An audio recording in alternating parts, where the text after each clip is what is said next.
వడియాల curry తిన్నారా మీరు ఎప్పుడైనా? ఇదైతే హెల్త్‌కి చాలా చాలా మంచిది. ఇది మినపిండితో తయారు చేస్తారు.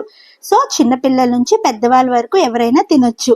సో, రెగ్యులర్‌గా మీరు తినే వెజిటబుల్స్, కర్రీస్ బోర్ కొట్టినప్పుడు ఇలా ట్రై చేసి చూడండి. డెఫినిట్‌గా ఎంజాయ్ చేస్తారు.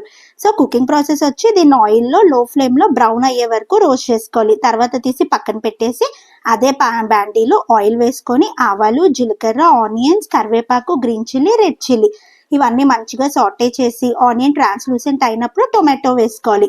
టొమాటో బాగా మగ్గాలి. అప్పుడే ఈ కర్రీకి టేస్ట్ అనమాట. సో, అందులో రిక్వైర్డ్ క్వాంటిటీస్‌లో ఉప్పు, పసుపు, కారం అంతే. ఈ 3 సరిపోతాయి. ఇవన్నీ వేసుకొని మంచిగా అది కుక్ అయిన తర్వాత వాటర్ వేసుకోవాలి.